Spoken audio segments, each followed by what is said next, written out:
Bonjour à toutes et à tous, j'espère que vous allez bien. On se retrouve pour le brief du mardi 10 juin, il est 8h38. Aujourd'hui, on va parler donc des news économiques, du ratio long and short, du funding, open interest, des liquidations. On regardera ce que font les whales en finissant par l'analyse technique de Bitcoin. Mais avant ça, on va regarder donc ce qui s'est passé hier. Hier, on a pris donc de nombreux trades. Donc on a eu donc avant-hier ce short donc juste ici que j'ai coupé donc hier matin. Donc on avait fait erreur de 0,84. Donc là, c'est une erreur, c'est 0,93. C'est juste pour vous le montrer. On a pris ensuite le long hier matin. Donc on a validé un risk reward de 1 pour 3,86. Donc vraiment intéressant. Donc ça veut dire que si jamais vous risquez 1%, c'était 3,86%, 10%, c'était 38,6%, etc. sur le trade. Donc vraiment intéressant. Donc ça, c'était un bon trade. Ensuite, on a mangé un SL, tout simplement du fait que j'étais sûr qu'on allait rebond dans le IFVG H1, donc qui était, donc juste ici, et avec un stop loss donc juste au-dessus, donc on s'est fait stop loss, donc ça a emmené à l'autre entrée et l'autre entrée a failli se faire SL dans la nuit, donc c'est pas très grave, hein. Au pire, si jamais c'était un SL, c'est pas grave, hein, on est quand même en bénéfice sur les dernières 24 heures étant donné le, risk reward donc de 0,84 et 3,86, donc clairement, c'est vraiment intéressant. Mais voilà, c'est, en tout cas, c'était dangereux. Actuellement, on voit qu'on rebondit donc sur la zone dans laquelle on est rentré, donc c'était ce FVG, tout simplement parce qu'il n'a eu aucune utilité à l'aller et potentiellement il peut servir de breaker block maintenant, donc il faut y faire attention. Ça peut être dangereux, donc maintenant on va analyser directement ensemble, savoir si jamais il est préférable de le couper ou si au niveau data, bah, on pourrait aller un peu plus bas. Au niveau news économique, faites attention ce soir, 22 h, discours de Trump, donc on risque d'avoir du mouvement si jamais il nous sort des dingueries, donc attention quand même à 22 h, sinon on n'a pas grand-chose au-delà de ça. Au niveau crypto bubble, bon, bah, on a du vert à peu près partout, c'est normal, hein. Bitcoin a bien pump, donc les alts ont encore plus surperformé ça. Donc vraiment intéressant, il y avait des scalps à tenter dessus. Moi personnellement, quand j'ai un setup sur Bitcoin, je préfère me focus sur Bitcoin. Par contre, quand il y en a pas, j'aime bien aller sur les alts et ça, c'était plutôt intéressant. Au niveau liquidation, ce qu'on voit sur les 48 dernières heures, c'est qu'on a pris quasiment la totalité des liquidations qu'il y avait à prendre au nord. Il reste quand même pas mal de gens à venir fermer au sud, donc on n'est pas à l'abri d'un petit retracement qui n'enlèverait en rien la tendance haussière qu'on a actuellement.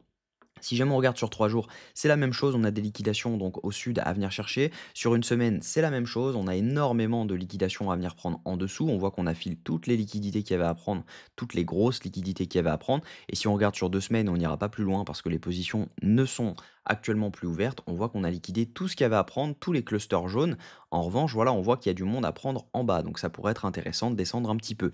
Au niveau funding open interest, ce qu'on voit, c'est que sur les dernières 24 heures, c'est plutôt du long qui est en train de s'ouvrir. On voit donc, on a eu pas mal de shorts qui s'étaient ouverts donc juste ici. On a eu une hausse de l'open interest avec une baisse des fundings juste ici, donc ce qui veut dire que ici c'était une majorité de shorts qui se sont ouverts. En revanche, là, entre 23 heures et 2 heures du matin, c'était des longs qui se sont ouverts donc dans cette zone-ci et par conséquent, on a des liquidités au sud qui s'accumulent. Donc juste là, on a pas mal de liquidités qui s'accumulent et ce sont les longs qui potentiellement se sont ouverts ici. Et ce qu'on voit, c'est qu'on a un range de l'open interest juste ici avec une hausse des fundings, ce qui veut dire que ici, ce sont majoritairement des longs qui sont en train de s'ouvrir et leur stop loss, logiquement, ils sont censés le mettre ici. Donc, on n'est pas à l'abri de venir chercher les 106 800 dollars dans la journée. Au niveau de ce que font les Wells, j'ai pas réactualisé, donc je vais le faire tout de suite. Comme ça, on va pouvoir regarder les datas directement en temps réel. Hop, je le fais juste là.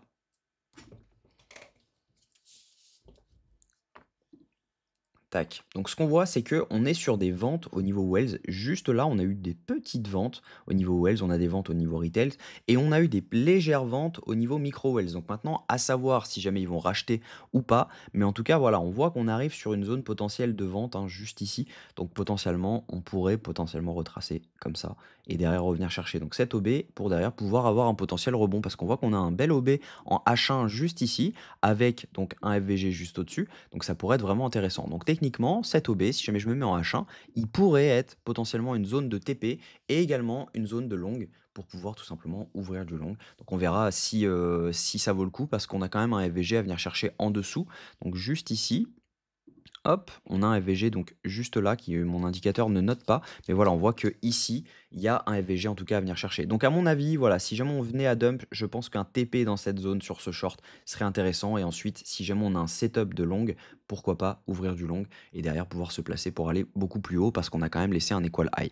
Donc voilà le plan. Moi je reste sur un dump pour l'instant, mais voilà, à mon avis, le dump sera de courte durée parce qu'on pourrait potentiellement rebondir entre les 107 700 et les 106 000 Oui, les 107 700 pardon et les 107 000 on pourrait potentiellement rebondir dans cette zone.